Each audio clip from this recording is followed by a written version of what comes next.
I think they're all going to we have plans. Yeah. Hey, did y'all see Ridge's baby picture over I was here? on the edge of my seat waiting Come for look this at his art. stuff. And he'll be there in just a minute. Yeah, do you see it? Hey, this is Gina. Okay. And yours, you right. Are you? Good. The next one, down, yeah. Uh-huh. I was When there's no. like that work session. Yeah, I was. Hello, hello. How are you all? Very Good. interesting.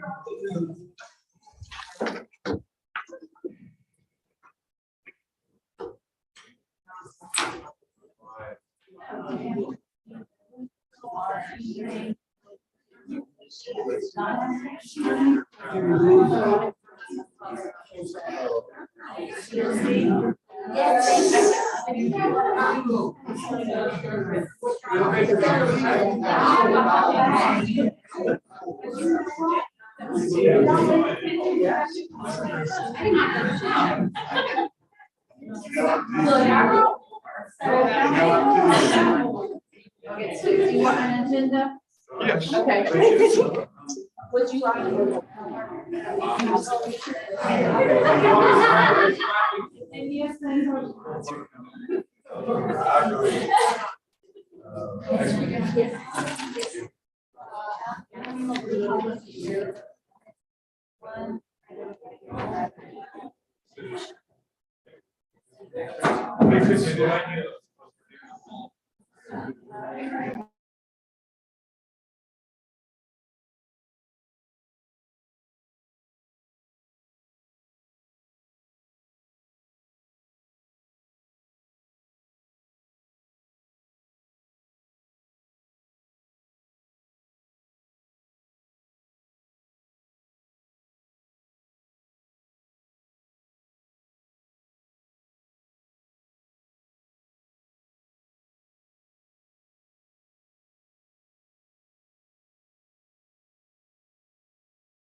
Streaming up, ready to go. Ready to go. Microphone's on there. Please be aware that the proceedings are being transmitted live over the internet. Can you scratch my name with that?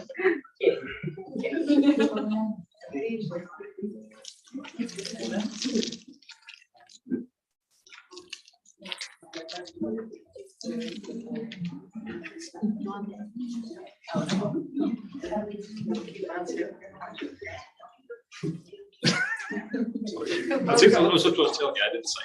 I didn't say anything.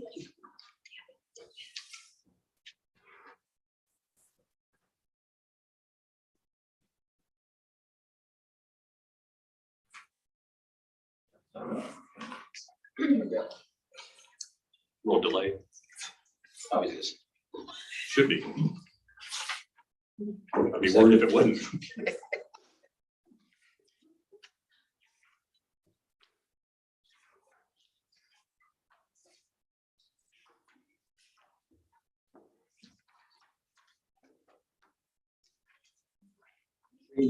Far away, sir. Everybody ready?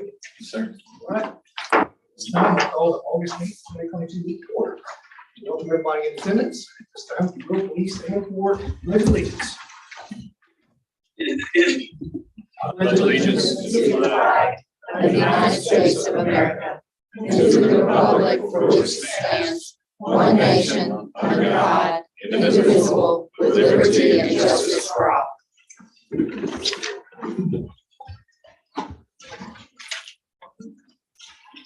Ladies and gentlemen, at this time, we'll be looking for approval of the minutes from the last two board meetings, both June 13th and the 23rd. If I as soon as we pass the open motion, I would say so. Good. That has issues are correct. So with that being said, unless there's any discussion about the minutes, I'll be looking for a motion to approve. So moved. A second. Motion and a second. Is there any further discussion? All those in favor say aye. Aye.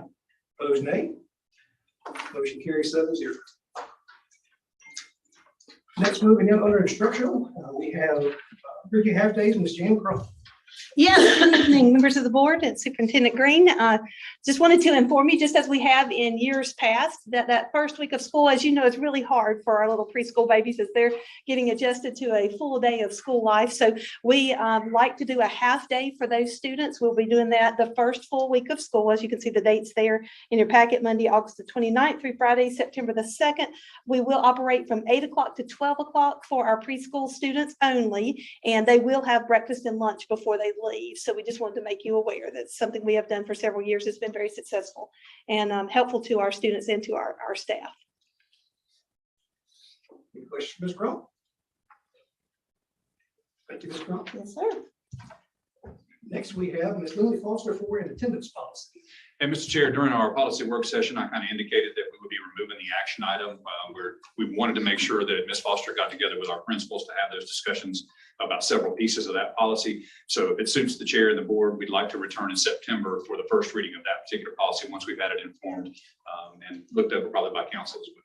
Okay, sounds good. Thank you. We will then move under administrative. First item we have here is out of district tuition approval. Mr. Aaron Green. Ms. Loveless does a great job each year of taking the local appropriations that we receive from the county and divvying them up among our students to figure out what our per child receipt of revenue is from the county level. And so a student, for example, who lives in Rutherford County but chooses to attend school here, we try to make sure that that is equitable in terms of taxpayer money. So the tuition rate is always based on that, what the local appropriation is divided by student population. And so our recommendation for out of county tuition is $2,365 per year. I'd like to have that adopted. Any questions for Mr. Green? I move the out of district tuition be approved. I'll second. We have a motion and a second. Is there any further discussion? All those in favor say aye. Aye. Opposed, nay. Motion carries 7-0. Next, we have construction update. Mr. Dave Sherrill and Brendan Swice. I'm passing on parts of my responsibility. So I'm going to cover the first part. That's right. Just going to cover the other part there. So I've shown you this diagram a number of times. It's kind of the way the high school is broken out. And before the summertime came, we finished the upstairs and the downstairs of that A section. We finished the B1 and B2 section. We had the new wing where the band was finished, so that end section. Since school has finished, we've had the C area, which is the media center and around the front entrance and the 2 conference rooms. So that whole section has finished there. We moved on to the D section, and that one is finished. So we're working on the cleaning and be ready for people to move back into those. As we're working right now, section E, which is the cafeteria area, has air conditioning right now. The ceiling grid is in, the ceiling tiles still need to go in, and that work needs to be done. Section F, which is the locker rooms around the outside right there. We have most of the ceiling grid in and none of the ceiling tiles yet, and still a little bit of work in that section to be done. And that one's moving along. The gymnasium, if you're walking there right now has air conditioning, something we haven't had in the 30 years that the building has been there. So it's air conditioned. We still have a little bit of some finish work. We've asked them to add a little bit to this project. If you remember, when you walk in there, there's some exhaust fans that were on the backside of the gym.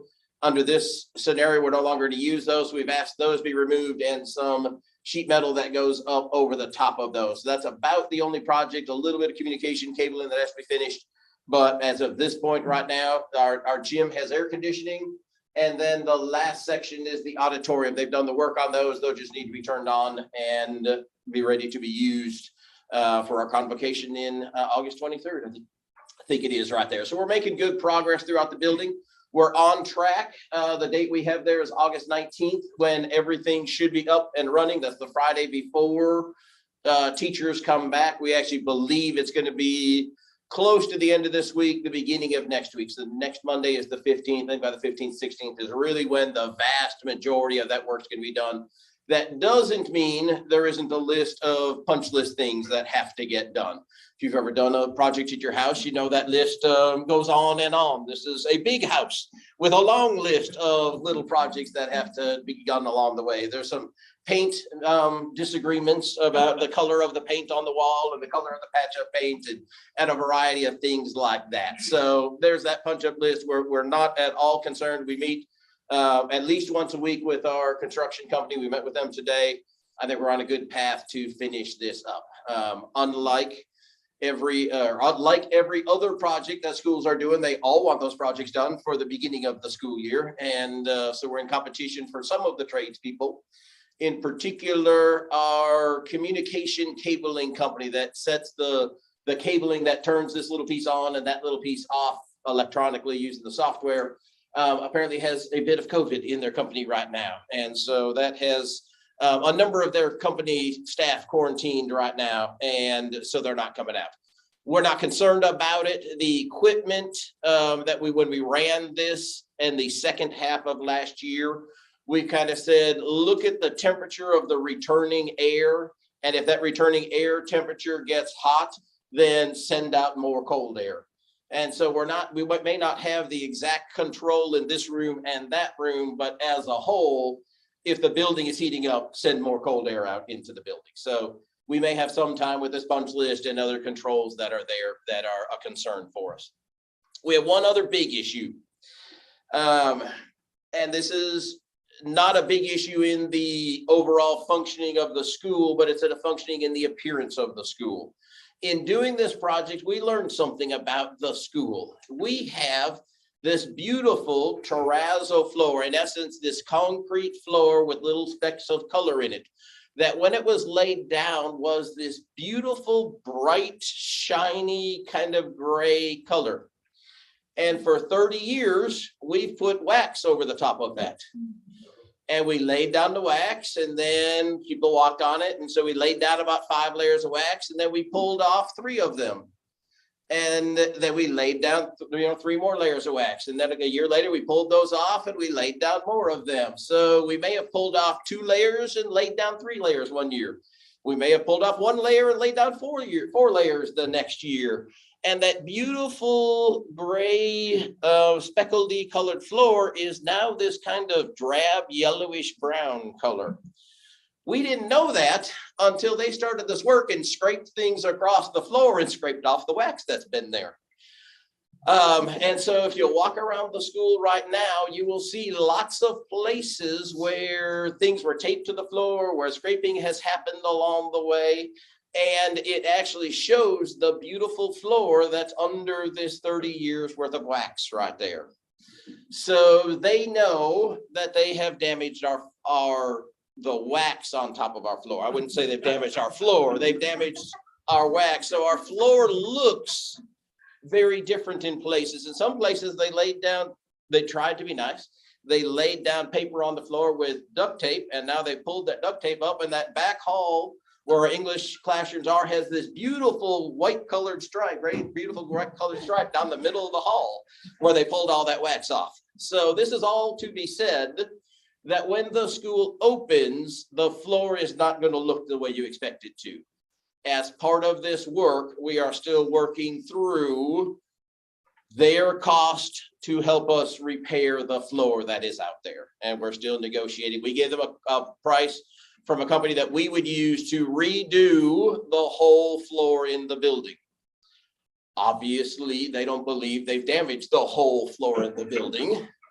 I believe they've damaged the whole floor of the building, and we need to reach a compromise as to which parts they're going to take care of and which parts are going to be our responsibility.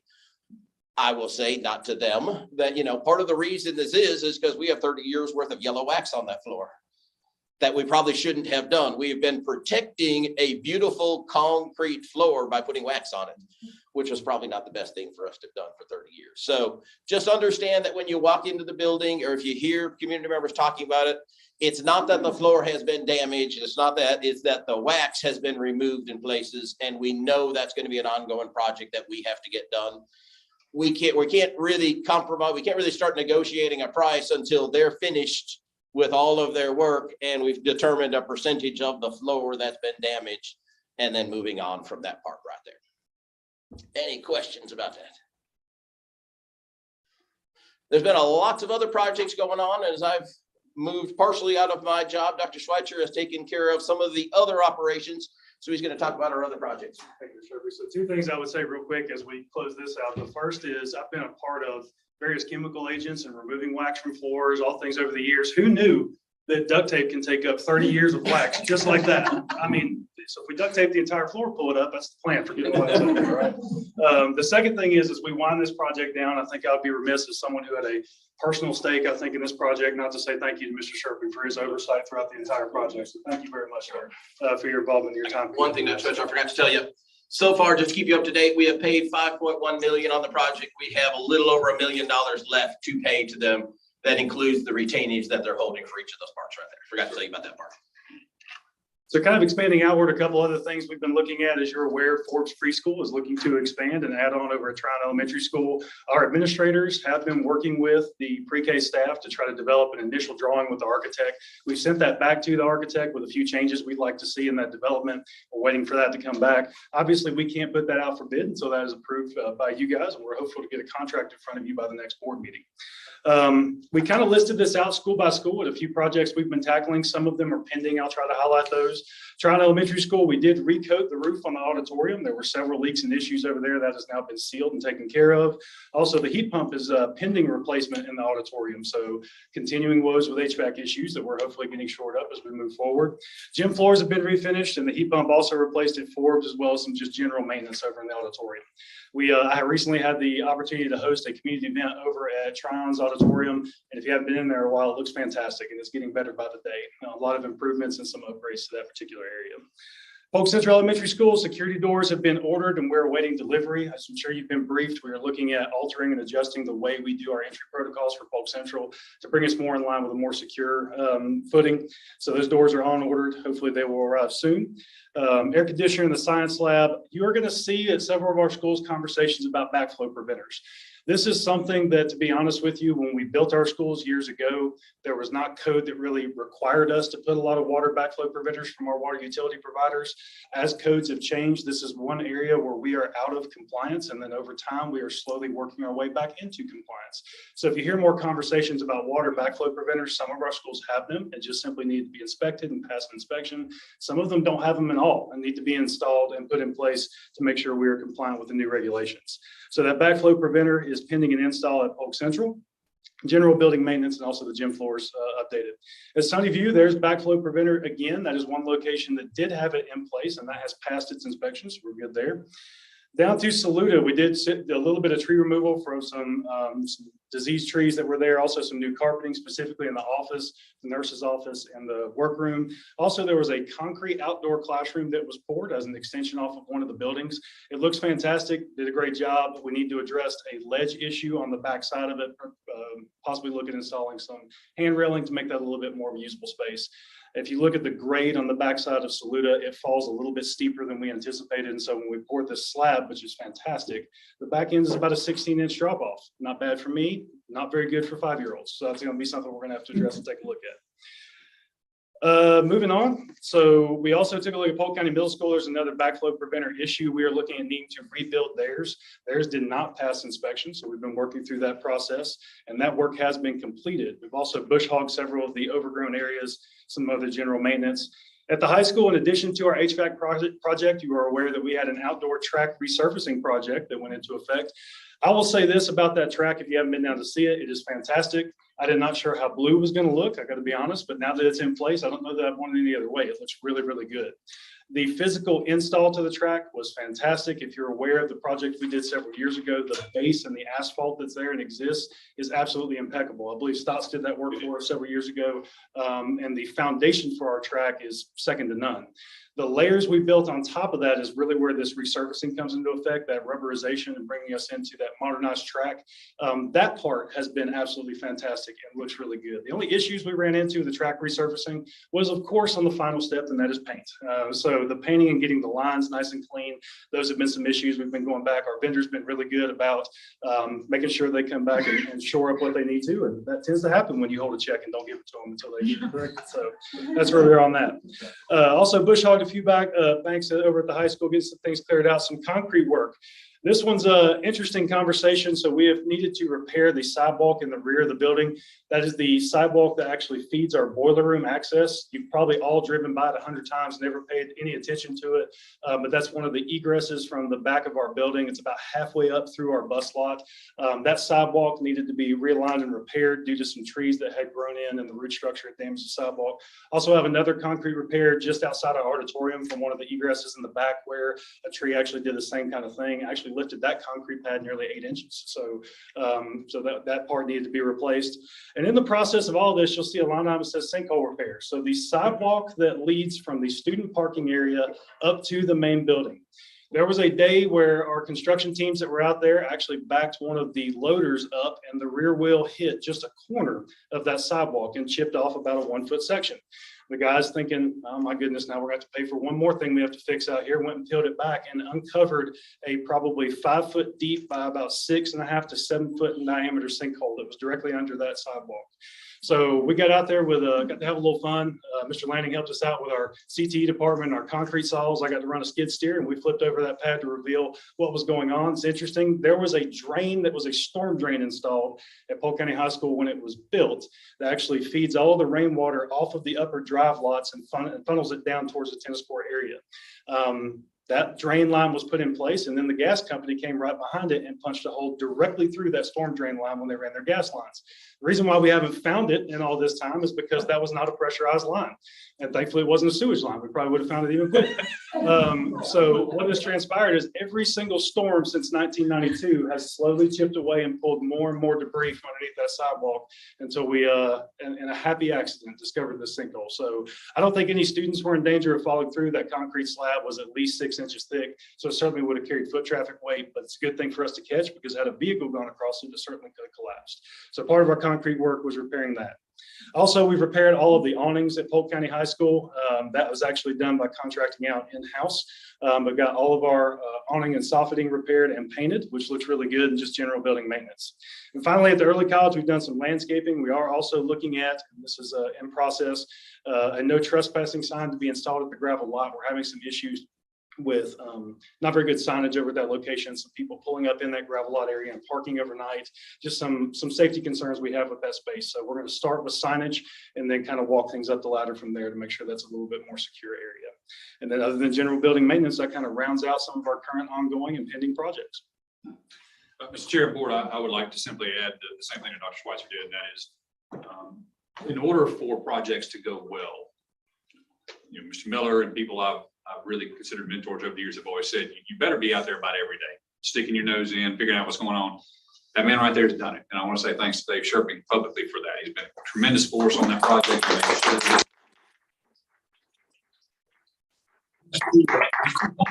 Good. And then I also have to give major kudos to Dr. Schweitzer, who, if you think about this, first of all, high school teachers, if you're in the room, I'm going to apologize in advance, but high school teachers are very particular about their rooms. So for a principal to be able to move 5, 6, 7, 8 teachers at a time to different rooms, navigate all that different stuff throughout the year, keep school going, keep students happy, keep teachers happy, that was a tremendous effort on your part for that entire project. Very pleased with the project. Like Mr. Sherping said, I think it's going to be great. That HVAC system is going to be good for another 30 years. So I think the county is getting a good return on its investment in that regard.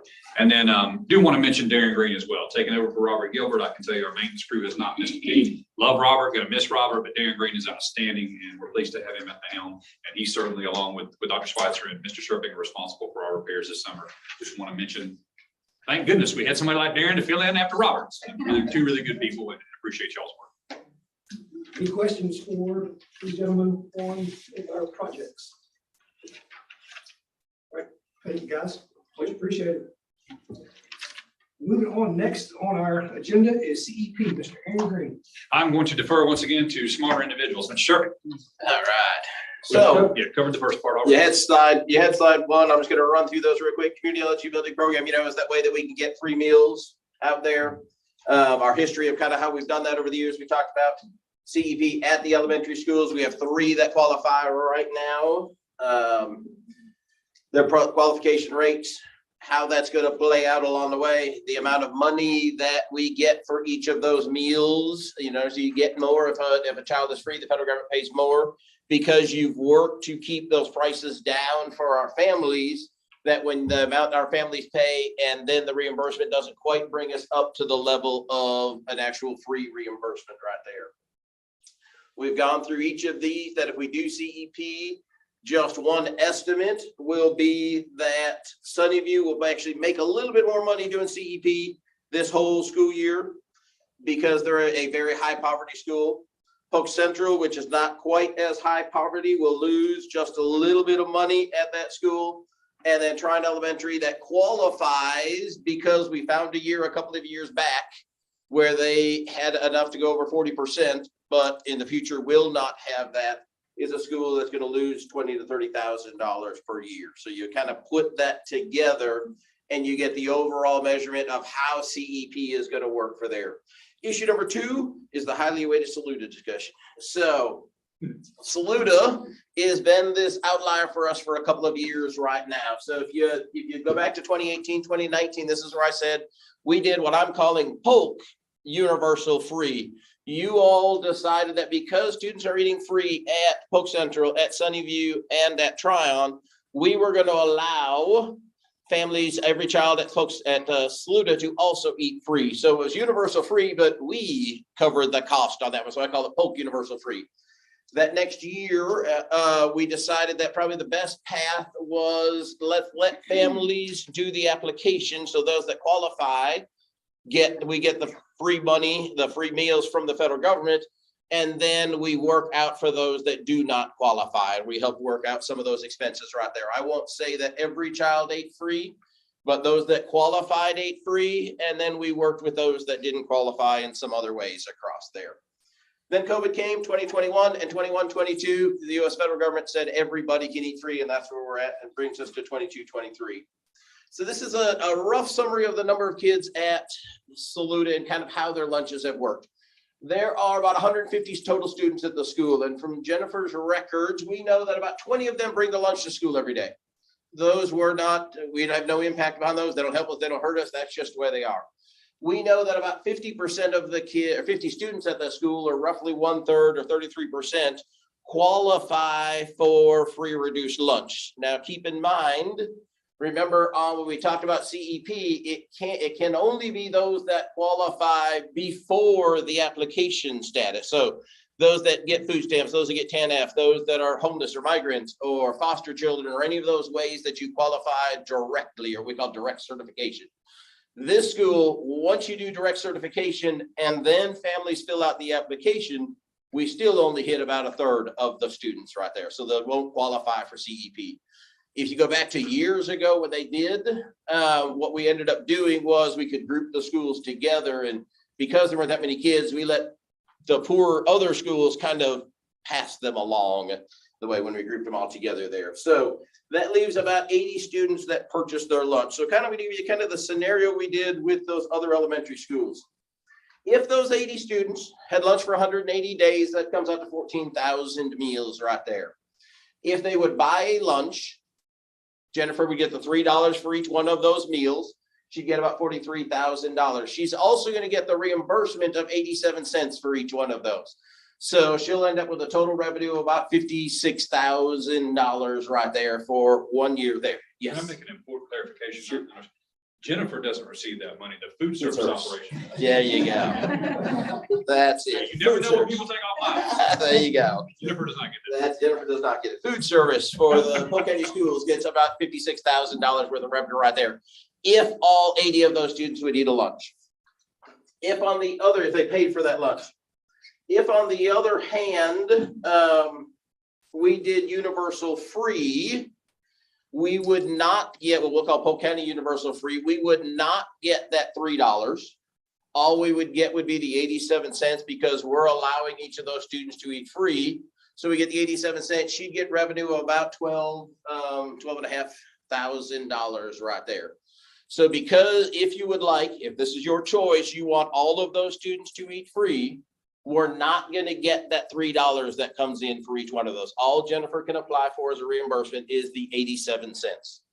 So the difference between those two is about 43,000. So if they pay the $3 and she gets the 87 cents, or if she just gets the 87 cents, that's a difference in revenue of about 43,000. Put that in perspective to when you looked at CEP at those other schools, Sunnyview actually made a little bit, Polk Central lost just a little, and Tryon Elementary lost about $30,000. So if, as you make your choices moving forward, keep in mind that we've got $40,000 here that if you want them to eat free, you're going to have that deficit there. You're going to have a 30 to 35 some odd $1,000 for our other elementary schools, if those students are allowed to continue with CEP and eating free lunches across there. So that brings us to our third. I kind of talk about those first two as revenue issues. You have the revenue shortfalls if you do CEP. You have the revenue shortfalls if you don't have students at Polk Central or at Saluda paying for lunches right there. We also, as you all understand, have issues on the expense side. And one of those expenses, I kind of list out three major ones right here. Jennifer knows in the bids that you did just as the last school year was ending, she knows her food costs are going to go up about $100,000 this year. So $100,000 more than she paid last year just for the food. She also understands that she has menu changes during COVID, and Ms. Phillips can tell you a lot more about it. She had some flexibility in what was a meal, and she could make choices based on cost and other things as to what qualified for a full meal. She's going to be back to the meals that were the pre-COVID meals and all the requirements that must be in there about so many fruits and meats and all those rules of what makes up a meal. So she can no longer have some of those cost savings by choosing different items to be in there. And the final one with the state laws that have changed, she has her minimum employees, her lowest paid employees are going to $15 an hour. Our managers, our assistant managers are up a little beyond that part right there, but that's the lowest part. So her employee cost has also gone up right there. She has issues with revenue coming in and expenses that are going up. There are some good things along the way though. She has some great advantage. She's got herself, Ms. Peeler there, and her staff is very committed to the operations for our students. Nothing changes if the child gets that meal free, if the child is paying full price for that meal. She's going to provide good quality meals to every student that's out there, at least the best she can for $3.87. I don't know if you've ever tried to go to lunch for $3.87, but that's going to be even $4.43 for a free meal. That's her total reimbursement for every meal that's out there is $4.43. She's going to do the best she can to keep those food costs, those employee costs, and everything in line with those reimbursement rates that she gets right there. The next one is cost cutting measures. As we've been talking over the last week, she's been doing a whole variety of things. She puts those bids out there to find out with the best company. And what we find out is nobody answers those bids. I think you ended up with just one company, right? So she couldn't have any competition for the items that are out there. She put it out there in all the ways that food service is supposed to put out bids. And she had just one vendor that replied and said, I'm willing to sell you these items, or I can sell you these items that are out there. One of the other things that she has worked very hard to make sure she's using her staff appropriately.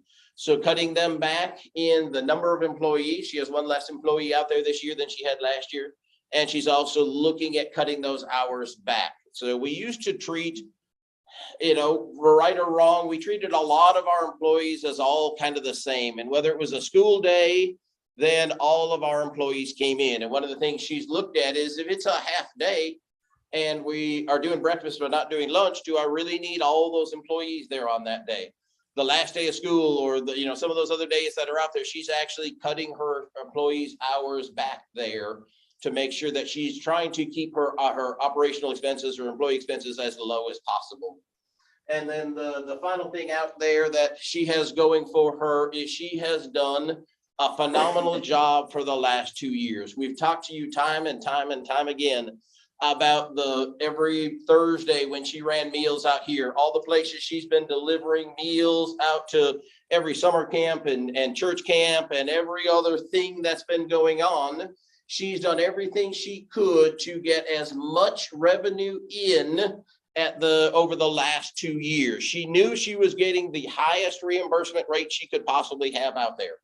So she was getting, in this case, the $4.43 for every meal that was out there. And she tried to give out a meal to everybody that she could possibly do that for. Obviously, all within the rules and all the record keeping. She wasn't doing anything illegal in those. But what that allowed her to do is over the last 2 years, make a revenue of about $290,000.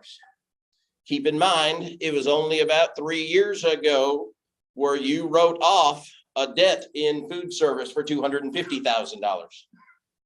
So she stopped having a deficit of $250,000 and she's made more than $250,000 in revenue during that time. She made up that difference of $500,000 right there.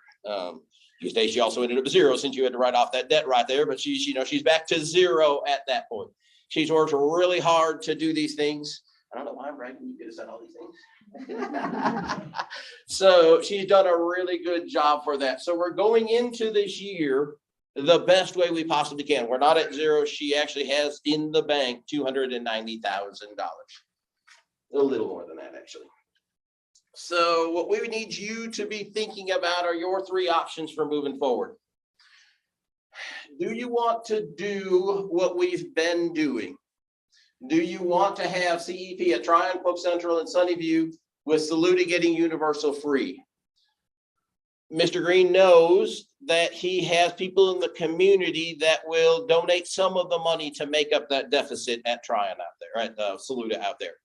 That if it ends up being $40,000 or 35 or 40, 45, whatever that number is, he knows he has some people that are willing to make up that deficit. So all of our elementary students for this coming year can eat free and it won't cause too much of a deficit for Jennifer.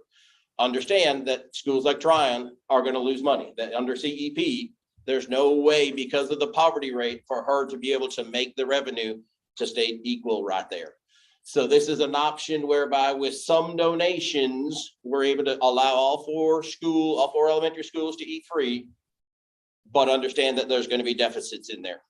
I'll go ahead and say that I have verbal commitments from entities right now up to $30,000 already. So there's 30 grand out there right now. I don't think it would take too much to get the rest of it taken care of.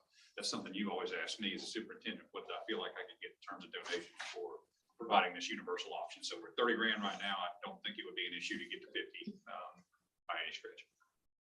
Because we have absolutely wonderful, outstanding individuals in our community. And I say that sincerely. We have a community that takes care of our kids, and appreciate that. So option number 2 is continue CEP at those schools. Allow families at Saluda to do applications. Those that qualify for a free lunch through the school lunch program would get, Jennifer would get that reimbursement for those. And then families that do not qualify, we would need to work out how they're going to get paid. I will say that one gets complicated. It got very complicated the last year that we tried to do that. Because, and I'll use Tanya as an example, she has 2 kids. We're not gonna, so Tanya may apply, she can, put that application in if she does not qualify. And her 2 students continue to eat, come in for lunch. We're not gonna deny them a meal. We're not gonna do what lots of other school systems do, and that the students come in and say, you don't have any money, you don't get a lunch, or you get this other lunch that other students have. We don't believe that's the right thing. It's what Jennifer believes, that students need to have the lunch that is available for them. So Tanya starts building up, and her family starts building up this debt that's out there. And you've heard lots of stories out there around communities that say this is where, this family has a $10,000 or a $3,000 debt that's out there to the schools. That gets a little complicated for them there. Probably the best option for you is, just from a straight business point of view, is you stop treating your 4 elementary schools as one group. You start all of them just operating as individual schools out there. CEP works at Sunnyview, then they should all be able to eat free. CEP doesn't work at Saluda, it doesn't work at Tryon, then families at those schools don't get those options out there. That's obviously the cleanest one along the way. It doesn't treat our schools the same. Whew, that was a lot. So I assume that the 290,000 surplus that Ms. Beeler has been able to accumulate is something that's very trackable and we can keep up with and know when she's depleting that, correct? I don't know of another human being that would keep track of that closer than Debbie Loves. And I think what I would say to that, Mr. Chair, is that It won't take long. Right. I think, first thing I think what you need to hear from me as an administrator is that Ms. Peeler has absolutely done what we charged her to do. As a superintendent, as a board, we asked her to turn food service around. She did exactly that. And it wasn't because of COVID either. She made changes from the very beginning that helped us get on the right side of things from a food service perspective. But that being said, this is a boulder that's going to hit us at some point. So the question really becomes, do we do that now? Do we go ahead out of the spirit of fairness and say what we've been saying for a long time, which is, okay, we've got a surplus, we've got the ability to do CEP probably one more year and have all these K-5 kids eat free, knowing that we're going to eat that surplus up, and next year there'll be hard decisions to make. I'm a big proponent of feeding kids, and I certainly don't want to diminish the fiscal responsibility we have for taxpayer money. We try to operate things well, but at the end of the day, I have found broad support from donors and from the community in terms of, if that is about feeding kids, then we'll find a way to do it. So I say that with the understanding that in the past it has worked out, but at some point the deficit is just going to be too much to overcome. We can make it through next year, but after that we'll have some issues. Just to give you an example of that, we go back to this chart. Sunnyview is at the 91.1%. This is the last year they can use that number that sat out there, their high number. Next year, they're going to drop to 73.9 as their number. So take a look. Polk Central was just making it. Tryon Elementary was not making it at 61.4. 73 is going to be probably making it, but nowhere near what it was when she got 91% of those. And then we only have 2 years at that year, those numbers that are out there for Polk Central and Tryon. So Tryon 2 years from now will certainly be gone. Well, I've talked with other superintendents who are having this similar issue because COVID basically stopped people from going and getting the services that they needed, right? People didn't engage with the government agencies or schools as they did before. So you had less free and reduced lunch applications filled out. You had less direct certification going on. So this is an issue across our state, which is why superintendents pushed for a continuation of that universal option. But state legislature and federal government decided not to do that. Other questions? So across all these different plans, our commitment is every kid eats every day. Is that, We do not deny students food and we never will. so whatever we choose, we're still, like you say, like some kids will show up, not have funds for lunch, and we feed them anyway. Absolutely. I think that then the burden becomes in, we're not a collection agency either. We run into this with pre-K and other things like that. We do the best we can because it's not fair for, Danielle to pay and Tanya not to pay, right? You want to make sure that it's as fair as can be possible, but it's cumbersome. So no, we're going to feed kids and it's going to cost us money. And we're going to figure it out. So to the kids, whatever we pick, they won't see the difference. It's what we And look that's at. right. And that's one of the merits of having a universal, especially at the K-5 level. There's not that stigma. They're not embarrassed. Now, there's no way to do it. And in terms of the high school to middle school, your losses would be so great you couldn't overcome them. And I'm going to argue that we do a good job of feeding those kids as well. And they're not going hungry. But the ones we really worry about are the smaller kids who can't fend for themselves. And contrary to what's been mentioned before, we do not have local farms that can subsidize, because they're not USDA approved. You cannot use any kind of food product or anything that comes from a non-USDA approved place in your school cafeterias. And they couldn't come up with 4,000 meals a day anyway.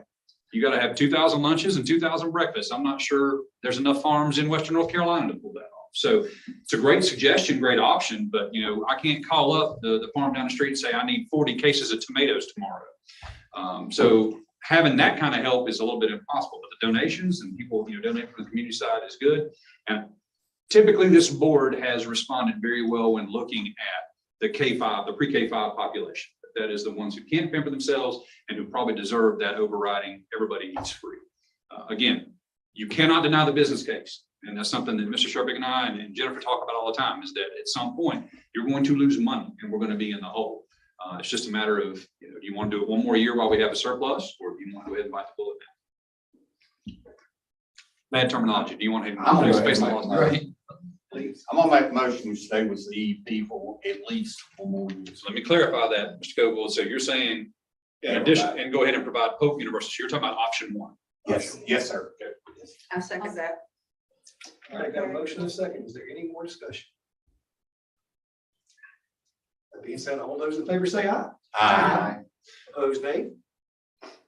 Motion carries 7-0. Is there something else to add? Sure. I just want to add, when you made that vote, I want to look this lady right in the eye and affirm for her that the board and the superintendent understand completely what we are doing. And in no way, shape, form, or fashion will she be held responsible as a manager of that program and operations for any type of deficit you would incur. I want you to hear that loud and clear. This is our decision. We'll take the losses. It's not on you or your program. Okay. Thank you, Mr. Chair. All right. Moving on to our next item, the micro purchasing resolution. Ms. Debbie Lovelace. Okay, in your board packet, this was the same resolution that was for last year, but the state said we have to renew it every single year at the first meeting of the year, but it's the very same one from last year, and it just sets our micro purchasing based on page 2, A, B, C, and D, 30,000 for supplies and materials, purchase construction repair work, 30,000, 50,000 for purchase services, and 50,000 for I think that's for services subject to qualifying a selection process to the Mini Books Act. But this is just something new they started last year that we have to do the first meeting of the year. And it's the same numbers as it was last year. It was like a deal. That's the last year we reviewed that policy. So that is right. So that was when we did that last year. That's right. Was that? So we're checking a date. Yeah. It was last year. Clarification, this is to authorize the purchase of any materials for these various different things underneath that amount, so they don't have to come to the board to approve for everything. Right. Mr. Chair, it is a bureaucratic fix. The state government and funding has a certain threshold that this board has agreed to over time and can use that for expenditures. The federal government has a different one. We just try to get those two things in line. And instead of coming to the board with every $2,000 or $3,000 purchase, we set the limits as they are with the state level and is consistent with our board policy. So it's simply a resolution stating that you're giving the finance officer and administration the ability to do those purchases without having to follow some of those micro rules. If that makes sense. These macro roofs, these actually came from. 10,000? Yep. At these amounts. And it's something you approved last year, helped us out tremendously. Any questions? It's 10,000? What's the number? It's 30, I think. It's By different. difference, yeah, but So like contracted services would be 50, purchase would be 30. So it lays out in that resolution what they are. That's an actionable item.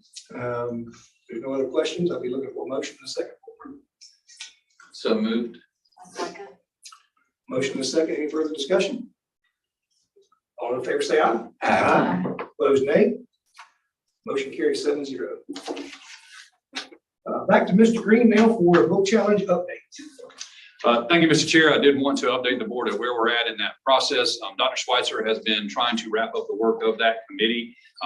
Dr. Schweitzer, you can correct me if I'm wrong, but it's still my understanding you're awaiting results from your committee in terms of you had asked them to send you some information on their perspectives on those books that have been challenged at this point. So I don't want to put words in Dr. Schweitzer's mouth, but not ready to make that final decision yet, but maybe in the coming weeks, you be down that road. Is that accurate? As you said, I'm still awaiting some final feedback from committee members. Okay, sounds good. So when that happens, we'll make sure that we, not only inform the challengers, that we also inform the board and we make sure the public's aware of that as we go forward. The other thing that I will say is if by chance we get into any situation whereby there are challenged materials at the start of the school year, we will communicate that to the appropriate parents. In other words, if there are challenged materials at the high school, we're going to say, here are the challenged materials out there. We're going to give parents the opportunity, as they have always had, to say, I don't want my kids to access that material, and we'll take care of that for them. So just want to make that clear on the book challenge front. And again, no fault to Dr. Schweitzer. He's done as best he can to get through 16 books. And that leads into our next item. I think, we've learned a lot from that process in terms of what our policy and our approach is lacking. And again, not any fault to Dr. Schweitzer, but just in terms of how we approach this. Any questions on the book challenge update? And it is my understanding you've lost 2 members of the committee, or you have 1 member that's lost and the other one is still processing, or how many members do you still have on the committee? It's a grand total of 7, and I have one that resigned from the committee. Okay. Any other questions? Okay, we'll be moving along to the next item, which is instructional and supplementary materials policy. Mr. Green. Mr. Chair, I greatly appreciate the board coming in as we discussed during our policy work session. This is one of the policies that we took a look at. There is a presentation, Mr. Sherping, if you can pull that up for me, I hate to bug you with that. your original presentation. No, well, you can, it doesn't matter whichever. The one I shared with you should be. Okay. That's what I meant. Yeah. You go.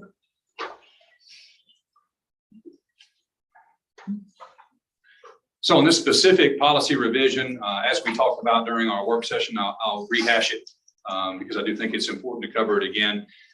Obviously, we value as educators, and I would hope as an institution and organization, that a diverse collection of materials is necessary and appropriate for kids to learn. You want different things that are engaging to kids. Some kids like this, some kids like that. And so we make sure that we have a diverse collection of materials in our media centers to provide both instructional and supplementary materials for them.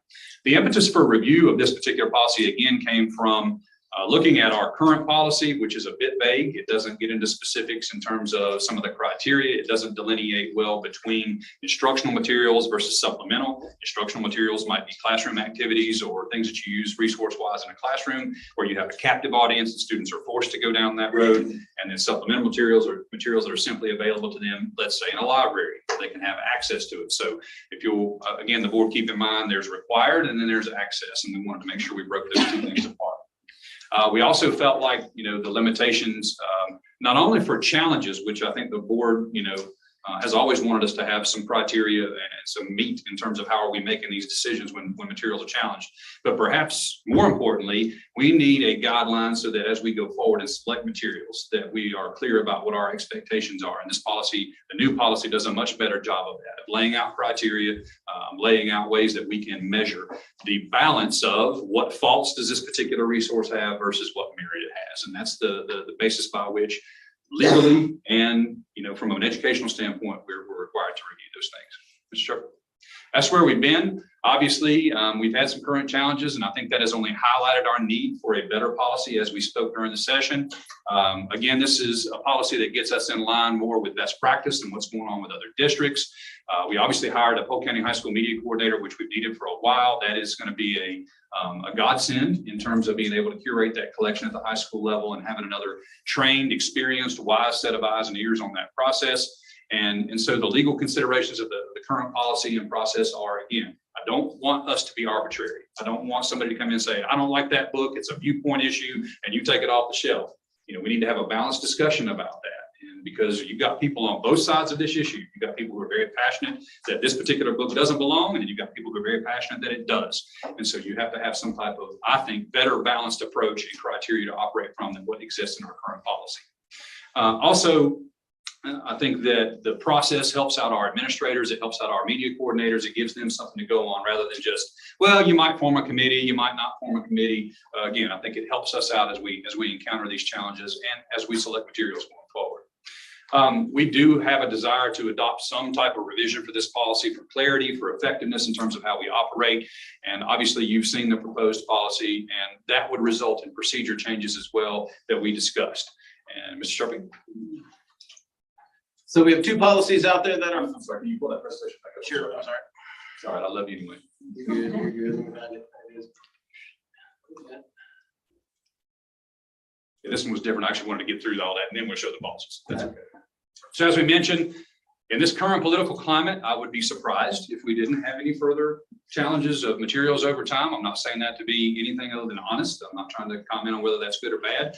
Parents and community members have a right and deserve to have input into what's going on in the classrooms and what their students have access to. So I do think that we're going to need a clearer path forward to do a good job of that. The strengths of the new policy, in my opinion, and the procedures that will result from that is it does make a clear distinction between instructional materials and supplemental materials, required versus access. That's huge. And it also clarifies and improves the process for the selection and evaluation of those materials. It establishes something we've needed for a while, which is media and technology committees at the school level, so that Sunny View School can decide what's good for Sunny View School. And you have multiple sets of eyes on those materials, and you can review that. What's good for a high school is not good for a middle school. So you can have those committees to make those decisions.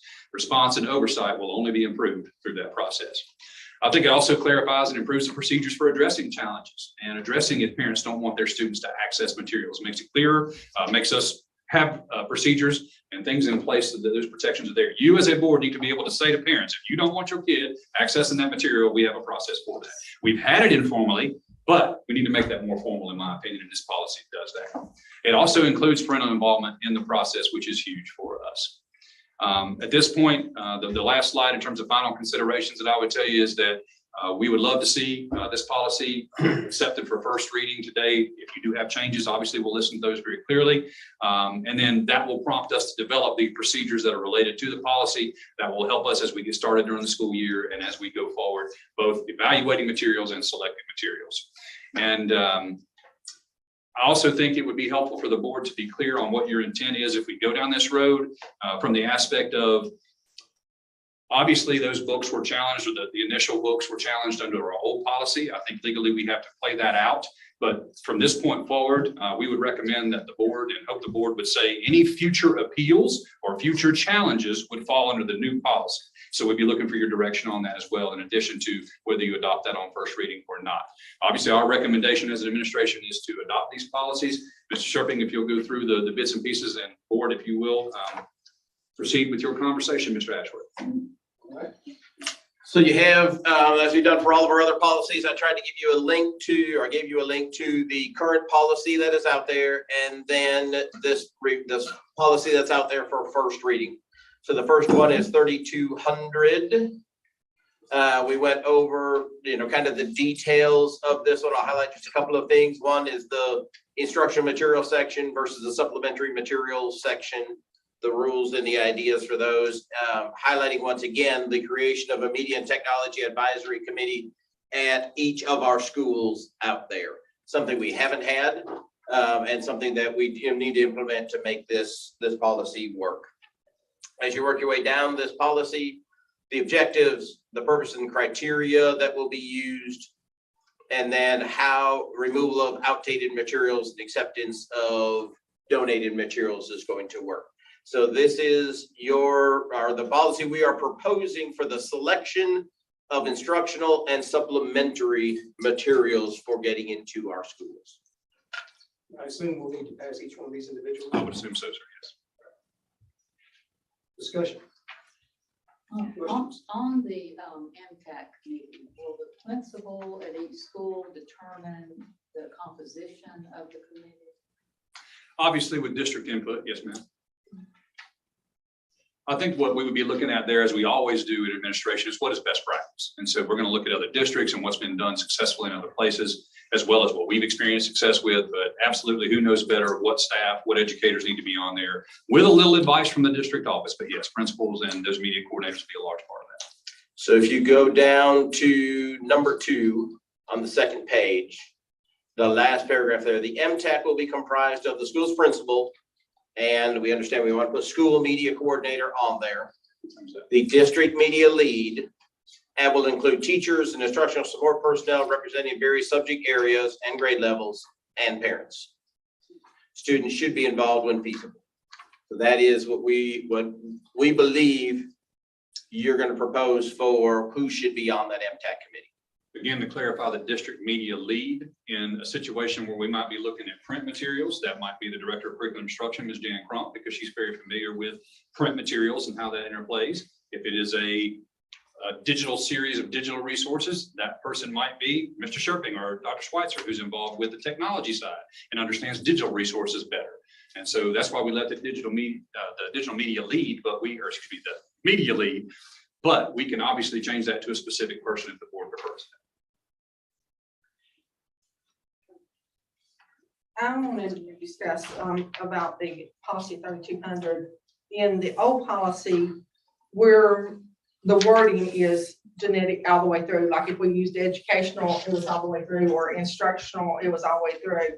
This policy that we're looking at, it has it educational, instructional, educational. I think that we need to follow a more genetic wording for the policy to either have educational or instructional. If people look at the educational material, it's basically saying that it refers to a subset of the books, the games, the internet, the software, publishing industries that is focused on providing resources to a variety of the educational market segment. Where instructional materials are the tools used in an educational lesson, which includes active learning and assessment, basically any reference to a resource a teacher uses to help him or her teach in his students in the instructional materials. I just think we need to clear out that verbiage to where it's all the way through the policy the same. What is y'all's feelings? I think when we heard from legal, the conversation was about instructional deals with those required materials, and the word educational is used for supplementary. So if your desire, Ms. Jackson, is for us to go and clean that up and make sure that we use those specifically when we're talking about materials that are required for classroom instruction, we refer to them as instructional materials, and then supplementary materials would have educational value versus instructional value. Is that kind of the distinction you want us to make? Okay. I thought when we talked about it, we said they were all educational. One was instructional, one was supplemental, meaning required versus, according to whatever anybody Second else. paragraph of the 3200. Right. It separates them into two categories. Right. And I said it very poorly. That's what I was trying to get at. So Right. the separation came in whether it's required or whether it's supplemental. They're both educational, But certainly we can look through and see if there are any inconsistencies in that and make a correction. but yeah. Any other comments or questions? So I would assume then that we could approve with any possible revisions on first. Sure, you could direct us to make sure that we go back through that policy, work with the council and make sure we get that up to speed in terms of the delineation of instructional versus educational. For the second reading. Yeah, that'd be the intent. And the addition of school media coordinator. Right. Where it says media coordinator. And I guess is the board comfortable with us being a little bit generic in our conversation about district lead? Is it okay to leave it that way, or would you rather us specify an individual like the curriculum instruction director, like the operations director? I like to leave it as lead. Okay. That's just my. And what you're doing is giving the administration the ability to Yeah. select the appropriate person for that. So you have some flexibility. Right. And again, I think in different circumstances, That's just my opinion. So I'm agree. I would be looking for a motion in a second for approval on first reading of policy 3200. Motion in a second. Is there any further discussion?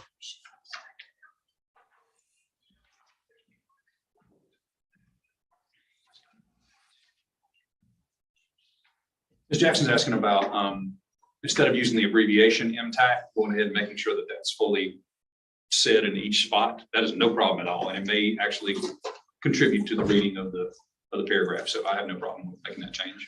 Okay. If the board so pleases. I do have a motion in a second on the table. Any further discussion?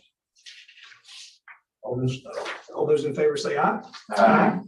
Opposed, nay. Motion carries 7-0. And that was supposed to change. Yes, correct. I have 3 of those, just to make sure I've got it right. Make sure we clarify MTech as Media and Technology Advisory Committee all the way through. Make sure we add school media coordinator every time we have media coordinator, and then make sure we are consistently using instructional, supplementary, and educational materials all the way through that policy. Okay. All right, then moving to our next item, procedure 3200R.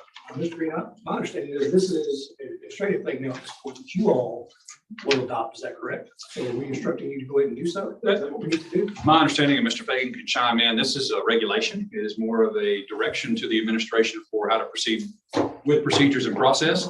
And so what 3200R does is that it gives us the clear factors and criteria that we would use to go down some of these roads, to develop procedures, to evaluate materials and those things. So yes, sir. It's my understanding when you adopt this one, that will prompt us to go ahead and get started on those procedures.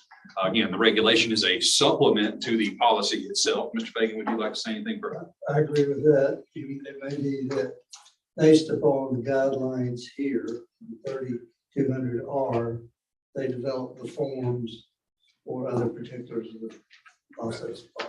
And I actually, as a superintendent, I like that. It directs me to go down this road and it gives me that authority to align with the policy. And I like that. All right. Is there any discussion about 3200R? So this Yeah. has, oh, I'm sorry, go ahead. Go ahead. So this has the factors and criteria. Is there a way that this, does this kind of remain here, or is it published? People can read it generally? Absolutely. Whenever we pass these, they are placed on our website. Anybody can go look at any policy we have. And furthermore, once we develop our own procedures, let's say we get the form for how you challenge a book, we're going to post that up there. When we get ready to talk about the process, we'll put all those up there. So yes, sir. I'll be public knowledge. Mr. Parsons, you weren't here when we did the policy for service animals. If you go to our policy manual, there is our policy and the form that parents would need for that. Right. We will make sure all those materials are together. I would like questions just under criteria, the suitability. I just don't think that word is appropriate for that section. It doesn't clarify it to the reader, so. Ms. Jackson, please don't let me speak for you, but I think in this particular situation, there is some concern about when you say that a book may have an inclusion of profanity or racial slurs or sexual content, that the word suitability ought not to be associated with those things. And so is there a better term that we could use? Balance of the word or something to that effect. Suitability is the language that's in the rest of the policies, and guidelines that we reviewed over time. It's certainly not something that we have to be married to. So I think that is your concern, right, Ms. Jackson, is that, yeah, that suitability, in her opinion, is not the best word to be used in that particular situation. Do we have a recommendation for another word? Well, it's just not that word.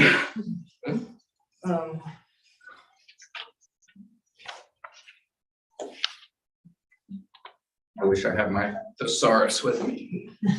You could certainly direct us to work with council to figure out if there is a better word to use in that particular situation. Again, one of the intentions of the policy was to align it to what's out there, but at the end of the day, it's your policy. Thoughts? Votes? You know, also one of the crucial words in there is ancillary. Yes. So maybe it will make reference to that, determining what is primary or ancillary in the reading. To make sure that the primary issue is an appropriate subject. So a good example of that let's hope is not too controversial is Huck Finn. Huck Finn has racial slurs in it. And so are you going to say that that book is just about the racial slurs? Or is that okay to have the racial slurs because the overall purpose of the work has merit education? And so suitability is that balance, right? What are the faults of that particular work versus what is the potential educational merit that, you know, when students have access to that. I certainly don't think that criteria with the word suitability implies that the board says that a lot of sex or a lot of profanity is appropriate or suitable. It's simply the standard that you're using to measure. Is that a suitable balance for that particular work? So I've got no issue going back and working with Mr. Sherping and Mr. Fagan to figure out, is there a better word that still encapsulates that concept of this balance or this weight you have to consider, and change that word on second reading. I've got no problem. So this is just the criteria, but it's that MTAC team Yes. that would actually make the decision. Yes, sir. Take all this in and then work it through. Yes, sir. And that would be a pretty comprehensive process, you know, looking at reviews online, taking what we know about, you know, people who've read it already. Yeah. And so this criteria set would be understood and applied by that committee. Any other comments? Questions? I just say we think about it. I don't see a better word myself. Well, That's me. What I would say we do then is pass it on first reading with the thought that if we can come up with anything better, to approve it on second. I'm willing to do that. Okay, so with that being said, be looking for a motion to approve 3200R, with the exception that we will look for possibly another word for suitability. So moved. Have a motion, have a second. Motion and second, any further discussion? All those in favor say aye. Aye. Opposed, nay. Motion carries 7-0. And then moving down to policy 3210. Federal inspection of and objection to educational materials. And Mr. Chair, this is very, I mean, parents have always had the right to inspect. You know, this pulls a lot of things from our previous policy, but I do think as you get down into the delineation between instructional and supplementary, again, that's the primary reason for the change in this policy, is so that we communicate clearly to the public. Okay, parents, this is what you do when there's something that's going on in the classroom that you disagree with. And then this is what you do when there's something going on with maybe the materials that you don't want your child to have access to. So a clear delineation between those two things. Mr. Sherving, would you add? Again, I'll talk about, this was specified there that under the instructional materials, you're giving that principal the immediate ability to do that investigation and take those actions on materials that students are, we'll use the word forced or, you know, required to use as part of the class that they're involved in right there. That changes as you move down to objections to supplementary materials and the procedure for materials that they have access to within the school, but are not required to use as part of an instructional activity right there. The same differentiation we made in 3200 shows how to, excuse me, how to make the objection, how to voice your concern about those on both of those different kinds of materials. Like in part C, it says reconsideration of library materials form for parents. So that prompts us to create that form, to have that procedure ready to go. And it talks about, again, the things that we mentioned before, that parent of the child at that school has to do that. We do one thing at one resource at a time, and then we communicate all those results back. So again, it just does a better job of delineating, we feel like, those two things separately. Discussion on policy 3210. We can just change the abbreviation. Same thing with MTAC, no problem. Media on the third page. And school committee too, right? Wasn't there a place where it said school committee? So we need to make sure we have school attached to all those. School. Yeah, whether it's committee or MTAC being spelled all the way out. That works. I will point out, just so that we know that when the MTAC does have a material they're going to review, the media coordinator will provide a written report of the decision. The report will be shared with the principal, the district media lead. Following the review, letter will be delivered to the complainant about with a copy of that report. All materials will be filed for reference. Just like every other decision that's made at the school level, the complainant can choose to disagree with that. He or she may appeal to the superintendent in writing. Superintendent or his designee shall decide further action, and that decision can again be appealed to the board. So the same appeal procedure you have for every other decision that is made in our schools. Parents can even apply, or anybody can even file a grievance if they don't feel we followed our policy. They can do those things. So I can't emphasize enough, you as board members can respond to a parent and say, look, you've got these tools. These are your tools to help guide, what you want your child to have access to and how your child engages education with Polk County schools. Again, I will just point out, once again, most of these policies have the reference to your previous policies that are there. And I have written these with my note, just so we know for the future that this is the North Carolina school policy adopted with significant adjustments. So it's based on their policy, but with significant adjustments for Polk County. So we'll be looking for a motion and a second for approval, pending those changes. So moved. Have a motion, do I have a second? Motion is second. Any further discussion? All in favor, say aye. Aye. Opposed, nay. Motion carries 7-0.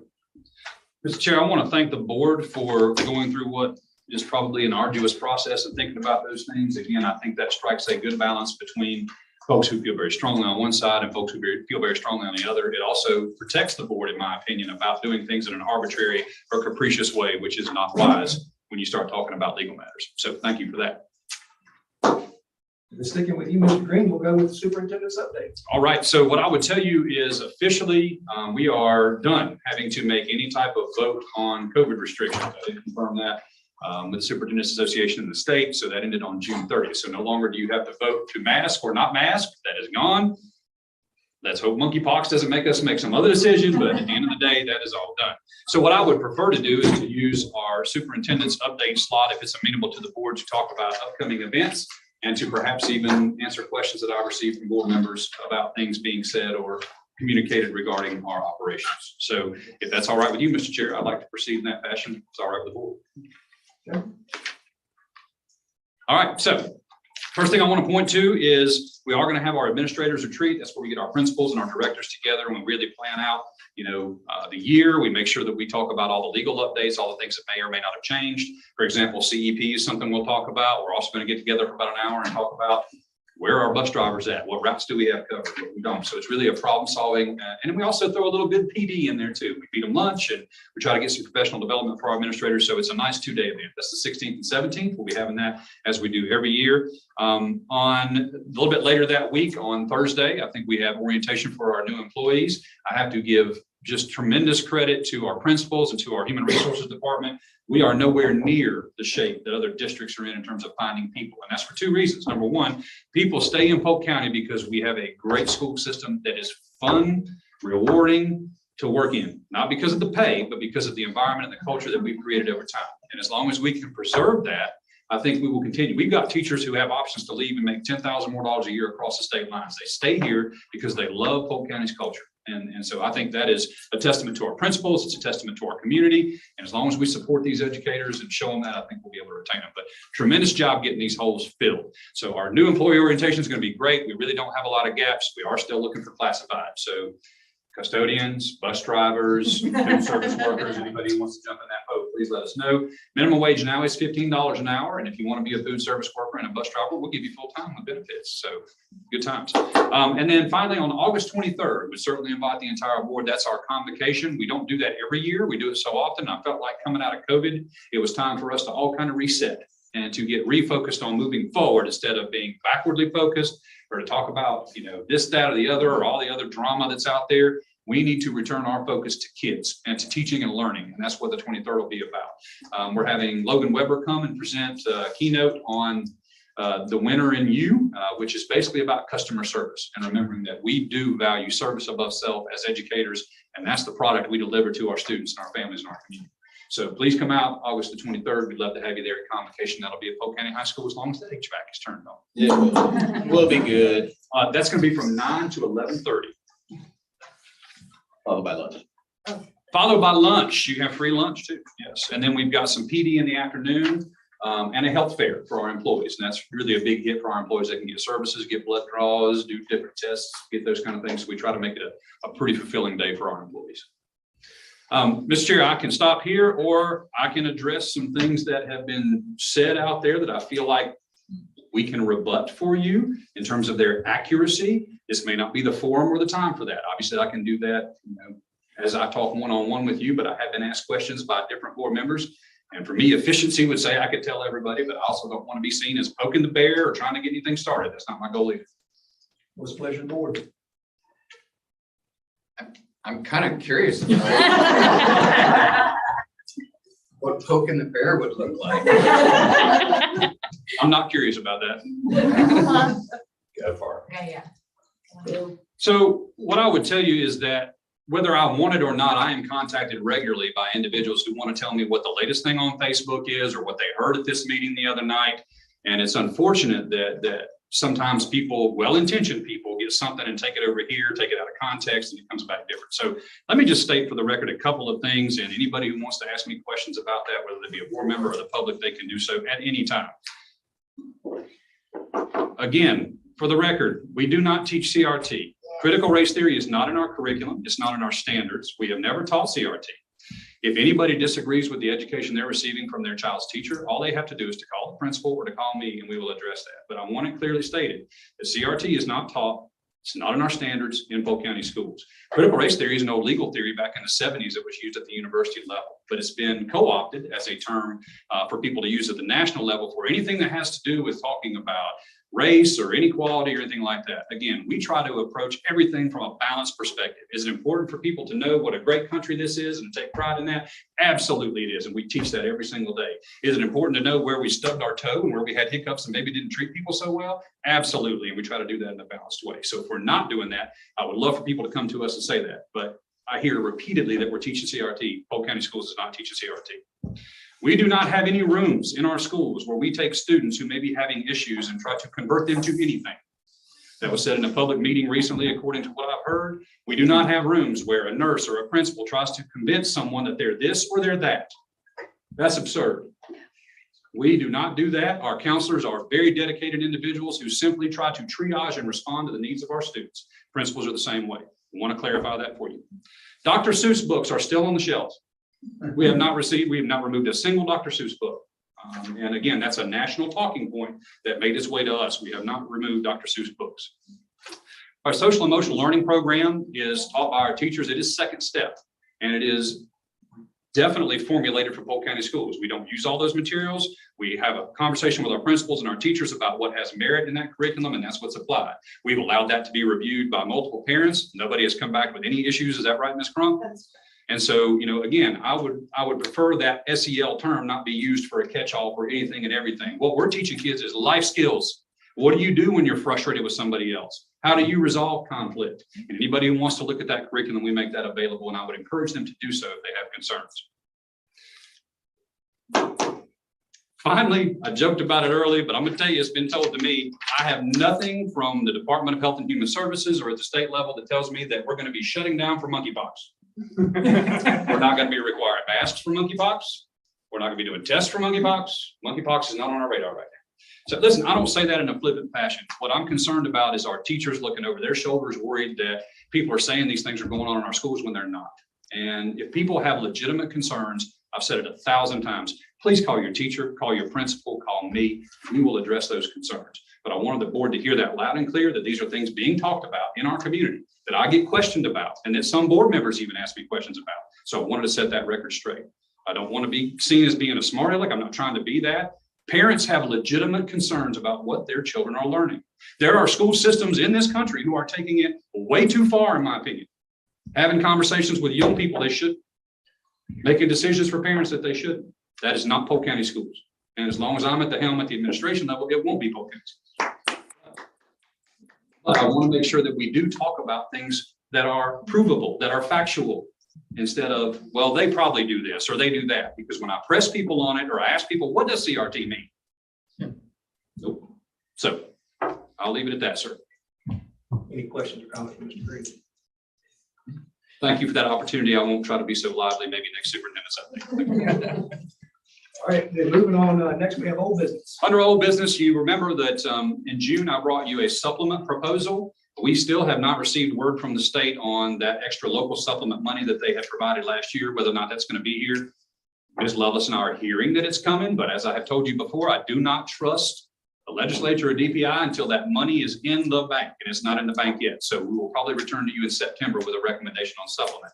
If you are asked by an employee right now, those supplements will not change from last year. They'll get the same amount until we get word on this other allotment. And if it comes in, then we can address our supplement proposal as presented in June.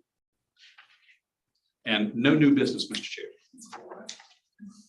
And under information, we have the first day of school for all Polk County schools except early college will be August 29th of 2022. The 2022-23 school year, first day for Polk County early college will be August 10th of 2022. You have Head Start monthly report, the preschool monthly report, monthly financial report, and the credit card report. The NCSBA is offered optional board training. We have the fall regional meeting September 22nd, Ferguson Hall, AV Tech Campus. You have the Fall Law Conference, October the 12th through the 14th in Asheville. The annual conference, November the 14th to 16th at Sheraton Greensboro Quarry Convention Center. And at this time, we will move into public input. Ladies and gentlemen, you know our policy states that we will allow 30 minutes for public input, 3 minutes per person, which will allow for a total of 10 people to speak. We have 12 people signed up to speak this evening. What would be the pleasure of the board regarding amending that policy for this evening? Motion, have a second. Motion is second, any further discussion? All in favor, say aye. Aye. Opposed, nay. Motion carries 7-0. All right, with that said, our first person up for public comment is Jeff Jenkins. Stand up here. Sure, you sit there, you can come on either way. Okay, I'll just stand here. Okay, first of all, I'd like to thank the board for doing what you do. When I look around the board, I see people from all different backgrounds, which is very important. It worries me that in the future, we may try to eliminate some of those viewpoints, and I think that's very wrong. So you guys do a great job listening to people like me come up and tell you what to do, and I'm not going to tell you what to do because it's your job.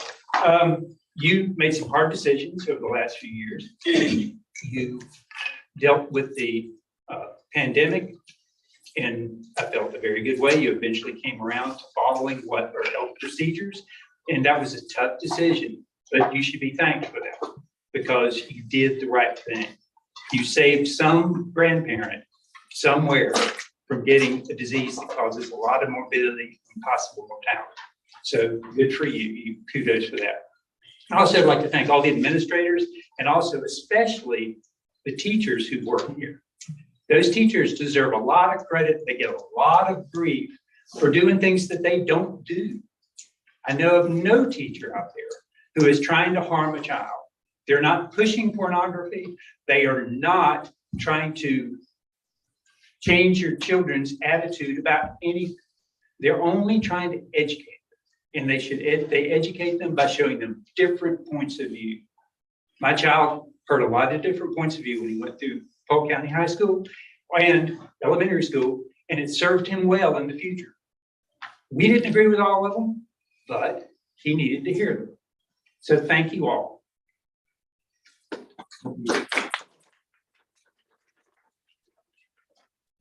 Gina Burnett. Hello. I'm grateful for this opportunity to speak to you guys tonight. My name is Gina Burnett, and with 28 years of teaching experience in various school settings, I was lucky enough to come to Saluda School last year. Saluda School is a wonderful place to work. The small size creates a close-knit community led by an experienced, caring faculty who have remained in their jobs much longer than is typical because of a shared commitment to being part of something special and making a difference in the lives of children we are entrusted with. We care deeply for our students and enjoy an unusual amount of support and a mutual respect in our partnership with their families to play our respective roles in helping their children grow and learn. It's not hard to see that Polk County Schools is something special.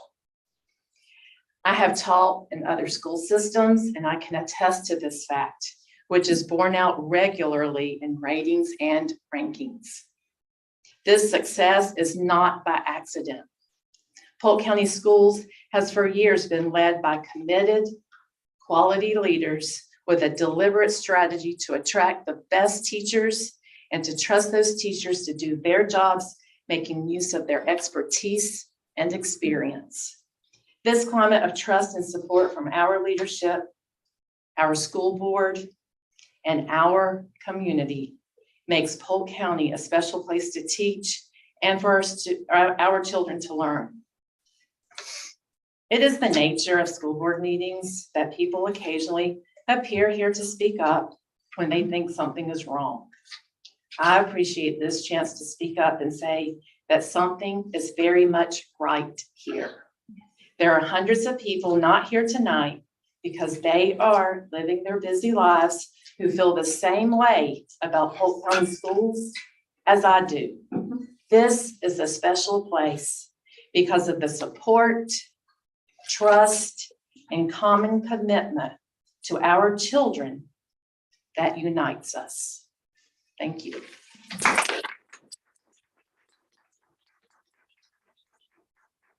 Next, we have Amy Wood.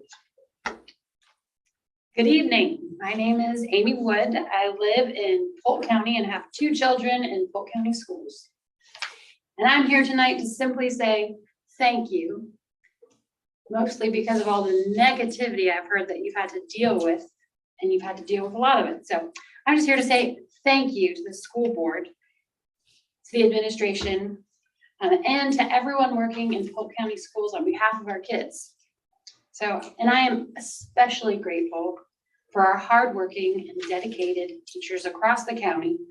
And I would say our superhero superintendent, Aaron Green. So for me personally, and I don't know about you guys, but the phone calls that you did during the pandemic, and then even to this date, they are lighthouses.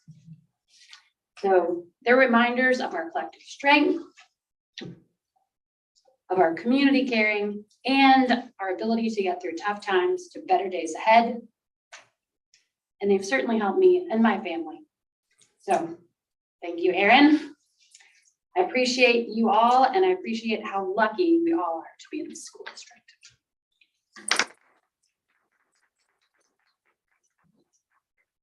Next, we have Lisa Overman. Hello, thank you for allowing me to speak tonight. I am here in support of our administrators, our teachers, and our Board of Education. As others have stated, you have dealt with some really, really hard things recently. We appreciate your hard work. I want you to know that I worked in one other school system for 1 year and was very fortunate through a very strange series of events to come to Saluda just after that, well before the days of Aaron Green. I taught at Saluda for 28 years. I was a math teacher and then a counselor. And after 29 years, had enough sick days built up to retire. So I did. my child was going elsewhere to middle school because we lived too far for me to continue to drive her here. So at the end of those 4 years of retirement, I received a phone call from Ronette Dill. A little push from Aaron Green, asking me to come back. I thought they were crazy, but I came back to the early college.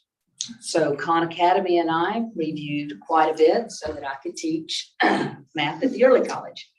I've now been at the middle school in 7th grade for 3 years.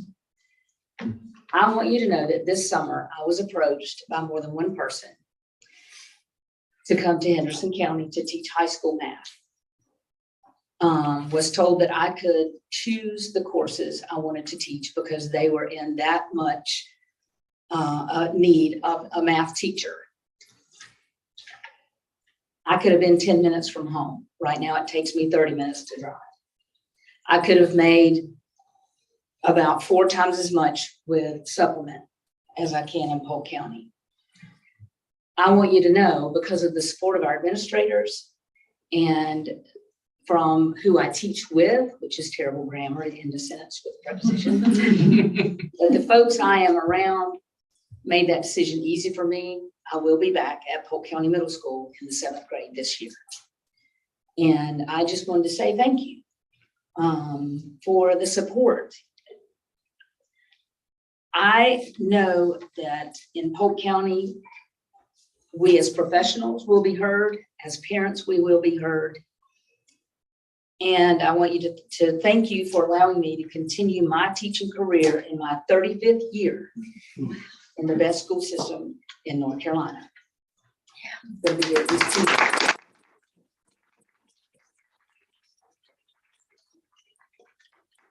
Next we have Amber Kieran. I'm pronouncing that correctly. Fran. Fran. Pronounced that way my whole life. Right. My son attended 1st through 12th grade in Polk County schools, and my husband worked in the schools here for 8 years. For a county this size, Polk has amazingly good schools, and what they have always done right, and I've taught in other districts, many other districts too, and what they've always done right is not jumped to react to situations and events despite what some of our in our community are saying. The school leaders think things through and they try to be sensible to do what's right for the students and support their teachers. Thank you.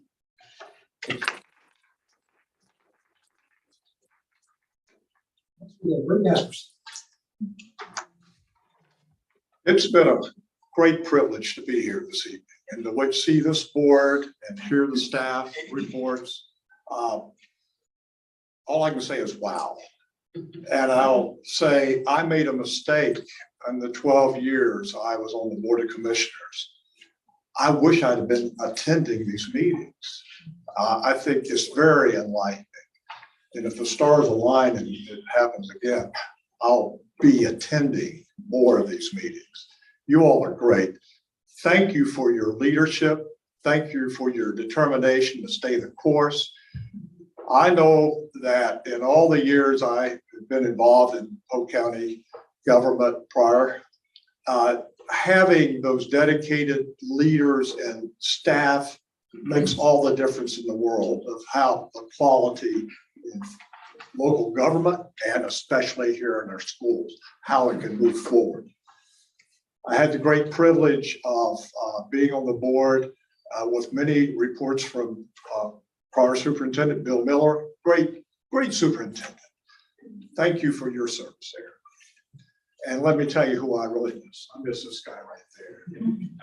He set the standard for what has been, if there's one individual that Polk County is where it's at, I'm convinced it's because of Jeff Tennant.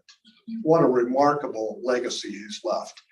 And I will do everything in my power to make the legacy he set for this county to continue. Thank you.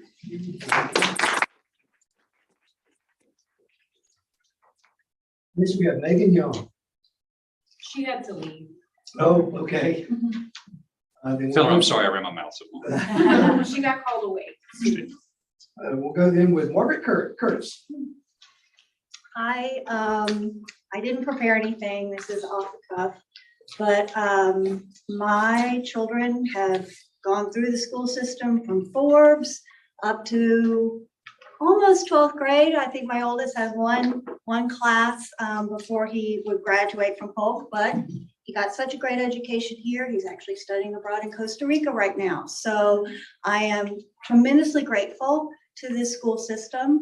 I think what really brings me here is distress at seeing a broader cultural loss of trust in our institutions, in our public schools, in virtually in our doctors. I don't understand it. I think it's a terribly destructive thing. I also think this push to ban books is, you can't square that with freedom. You don't live in a free country if people don't have access to books. And frankly, I trust my children.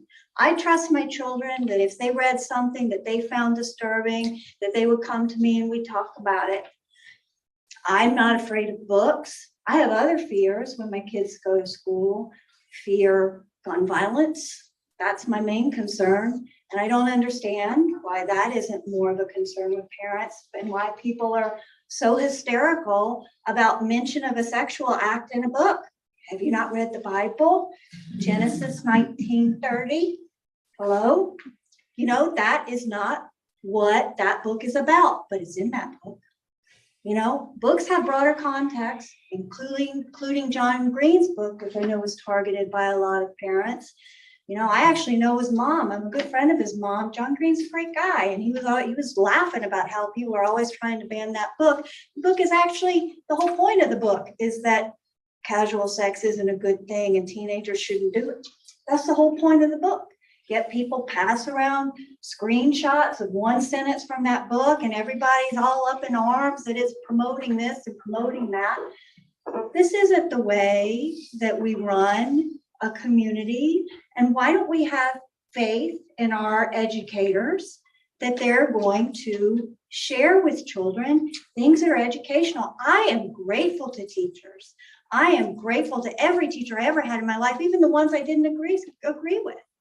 And I just want to thank you all for providing my children with a world-class education that has enabled them to go out into the world.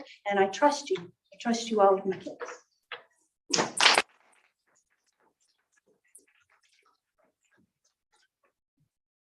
Next, we have Michael Parsons. Hi, I went to Salute Elementary, Polk Middle, Polk High, and so did all my siblings, and on behalf of them and many of our classmates, I just want to say thank you for our great education, for teaching us critical thinking and fostering our curiosity. So thank you all. So, Amy Valentine. I can't say anything that hasn't been said better by all the people ahead of me, so I will pass on my opportunity, but thank you for all that you do. Thank you. Next, we have Alan Bertil. Thank you for this opportunity. My name is Alan Bertil. I'm a parent, a 2021 graduate who I can't wait to go back to Boone in a week, and a rising sophomore who enjoys the competition on the soccer field and also in the classroom with a couple of kids of these parents. And I'm also a good friend and colleague in ministry of Megan Young, who had a jump out. She's at Trine Congregational. I'm a Trine Presbyterian. She did let me proof her statement before she left. So I do know she's speaking in favor of what you all are doing, and she appreciates you, and we as the churches appreciate you, and certainly will partner with you all and when those needs arise as they continue to do in the community. But I just here to say thanks, and maybe from an awkward, weird way from my spiritual tradition and the Presbyterian tradition. They've always valued education, and when I meet people and they say, "Oh, you're a pastor," you always kind of get this like, "Don't know what to do with you." Either it's awe and reverence or scorn. But in my tradition, the highest calling in society wasn't to be a pastor.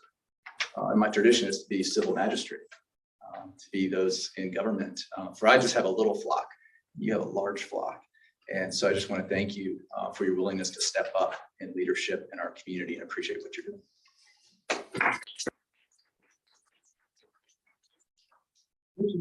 Ashworth, just 1 second, if I could just say one thing about Mr. Portillo here. His congregation, I don't think many of you know this, in those very early days of COVID, he and his congregation helped Polk County Schools out significantly with some funds they gave us to purchase things that were needed in our classrooms or in our food service. Next, we have David Riddle. Good evening. My name is David Riddle. I've lived in Polk County since 1986. I taught 8th grade science in Polk County schools for 19 years. I've written my comments out because otherwise I run the risk of running my mouth too much. My students used to accuse me of that. I laughed and told them I got paid by the word. That way, the more I talk, the bigger my paycheck. Of course, we all know it doesn't work like that. No matter how hard a teacher works, the pay is the same. And teaching is hard work, no question about it. I've heard it said that teaching is the hardest job you'll ever love. I did love teaching, and I didn't do it for the money. I taught because I believed I was doing something worthwhile, helping young people at that difficult age of 13 or 14 to learn about the natural world and how it works and where we fit in the overall scheme of things. I like teaching the kids, and I especially like teaching science. I always taught that science was not just a bunch of big words and big ideas. Science is a way of thinking, a way of figuring things out. Science is reasonable and rational and open-minded. When new information is discovered, old ideas are modified. Scientists don't always agree, but when they debate, they are reasonable and rational and respectful. After all, they have a common goal, increasing understanding. I know there are exceptions, but that's the ideal anyway. And in most cases, if scientists are arguing in unreasonable or disrespectful ways, it's because an issue has become politicized. And politics these days seems to have little room for reason or respect. It seems to be mostly about choosing sides and launching personal attacks at anyone who might have a different point of view. The goal of politics, so far as I can tell, is not increasing understanding or finding common ground. It seems to be about winning, more like arguing a case in a court of law than looking for what makes sense and what is best for everyone. So what's my point? My students used to ask me that at times too. There's always a point. And tonight, my point is this. Let's do everything we can to keep politics out of education. We all share the common goal of raising the next generation to be knowledgeable, respectful, clear-thinking individuals, capable of making their way in a world that is increasingly demanding. Let's keep that in our minds and in our hearts. I used to have these 4 rules on my classroom wall every year I taught. Be kind, show respect, learn self-control, be honest. Maybe that's a good place to start.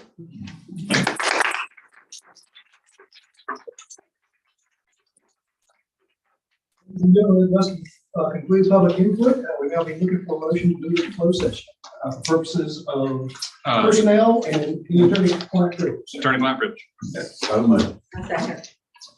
All in favor, say aye. Aye. Opposed, nay. Hearing none,